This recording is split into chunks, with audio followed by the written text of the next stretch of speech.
Michael as he is chasing up, and you see he touched Danny Sullivan's left rear wheel. Yes, he did, and that mark we see on his nose is a little bit of rubber right from Danny's left rear tire, which really and all didn't hurt anything. It didn't hurt Michael, didn't do anything, and certainly Danny was already out of the picture. So you don't think any damage there? No, there's no damage there. You can just see it. One little tiny spot, got a little smoke. All right, one car that you may notice missing from this lineup is the number 14, A.J. Foyt's car, to be driven here by Mike Groff. And Mike Groff was involved in an accident here in the practice. A.J. had not entered his backup car, and so the rules prevented them going to the backup car and running Groff or another driver, though the medical indication might have been that Groff couldn't drive that car.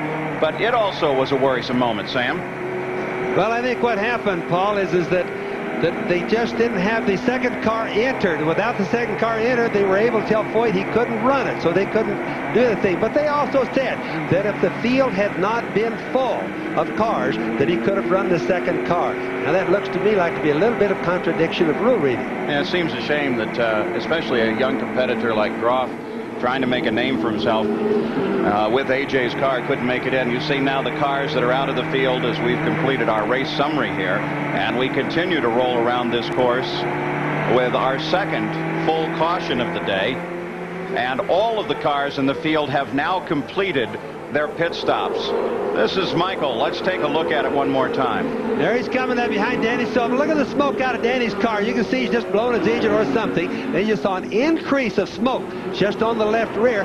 That was when Michael's nose went right into the middle of his left rear tire. And again, it really wasn't a big factor, or not really wasn't hurting anything. You know, you mentioned the controversy surrounding Foyt's car, and of course the controversy about the 2 pit stops here at Denver, and the moving of the track, and a lot of other things. It's the middle of the season, and a lot of ill feeling is blowing around the pits. I hate to see it, because I think this is a marvelous racing series with the established stars, a great series of races all through the season, and I wish people would put a positive spin on what we're seeing. The field now trying to pack up behind the pace car led by the number 1 car of Al Unser Jr. He won this race last year.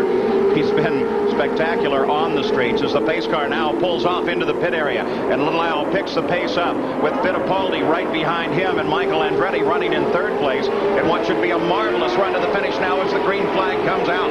Well, Little Al is in the lead. Fittipaldi's right behind. Now we know that Emerson doesn't have the brakes.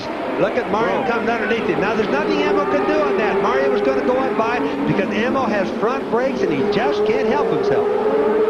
So Al Unser Jr. picks up the lead of the race once again. And sitting right behind him now is Michael Andretti. Let me just straighten that out, Paul. That was Rick Mears, but it was the same.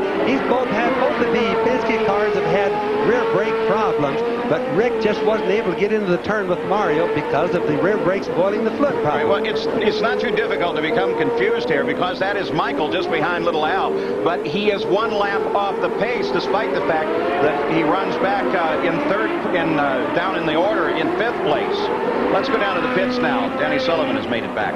Well, Paul, we saw several parts of Danny Sullivan, part-time volunteer fireman and also the object of a drop kick. But you say that what we saw is not really what happened. Well, what happened was right before the corner onto the start-finish line, my engine seized up, and I turned in there, and Michael was right behind it, and I couldn't do anything. I couldn't get out of the way, and I think he just, punted me a little bit.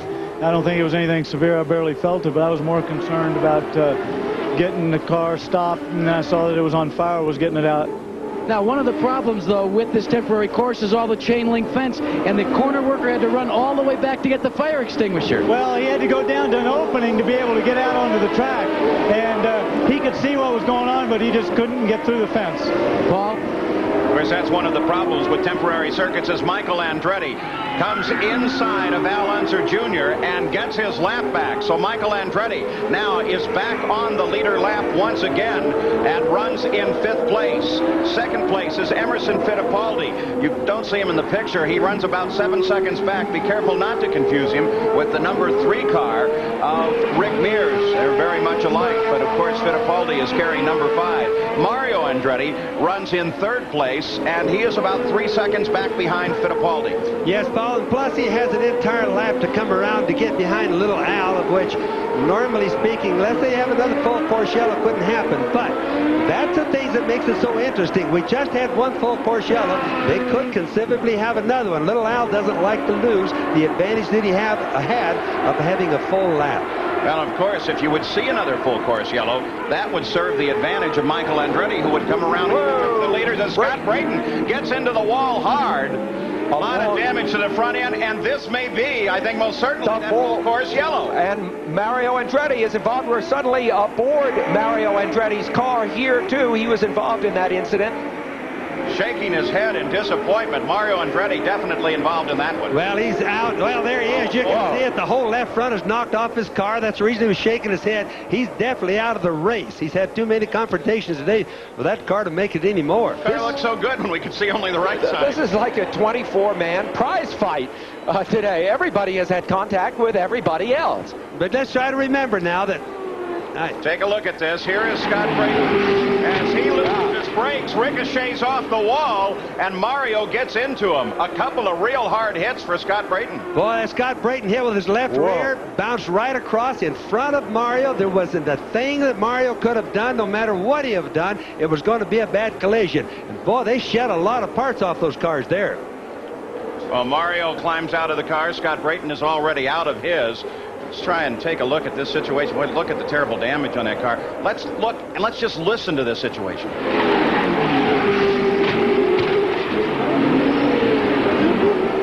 Two extraordinarily hard hits. Go down through the order for you, but the critical fact here is the first four cars down through Michael Andretti are all running on the same lap. And yes, when the yellow came out for the Mario Andretti-Scott Brayton accident, Michael Andretti was able to come all the way around and close up behind the leaders, bringing himself in fourth place and in contact with the leader of the race, Al Unser Jr. So with the few remaining laps that we have, this should be one whale of a fight. Al Unser Jr., car number one, looking perhaps at two in a row here at Denver. But there is a great deal yet to come. We'll be back. Andretti, you see him at the back of the order as the pace begins to pick up. His job will be to cut through all of those in front of him, come up to the front and do battle with that man, car number one, Al Unser Jr. Emerson Fittipaldi comes to the line in second. Eddie Cheever is third, and then Michael Andretti as the green flag comes out once again with 56 of the 70 laps complete. Well, you can watch little Al right there at the start. He lost it a little while ago to Michael. He lost that lap. He's dead serious now. At that start, he really got the jump. He's going to take off and try to put some distance on Michael to get his insurance policy back again, Paul. The 5-car, Emerson Fittipaldi, has his closest competitor, Eddie Cheever, just behind him. And if he is to stay in contact with the leader, he has to get around his own teammate, Rick Mears, and Scott Pruitt, who sat just in front of him. Yes, the guys are all buying really hard for position right now because the starts is where you can gain the most, but it's usually where you have the most problems as far as small accidents go.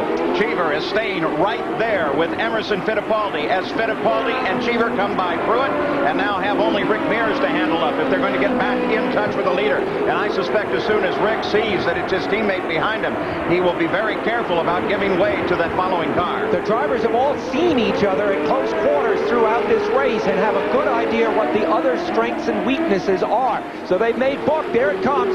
The pass by Emerson Fittipaldi of his teammate Rick Mears. A nice clean pass, as you might expect, between two intelligent teammates. And Mears slides in just ahead of the combatant with Fittipaldi, Eddie Cheever. But Mears did try to give him some racing room as they came through the corner. He comes wide again. And Eddie Cheever really tried to get in there along with Ammo because he knew right there he got him. Eddie Cheever's got him, but Scott Pruitt really had to get on the brakes for that maneuver as Rick got into the corner just a little slow.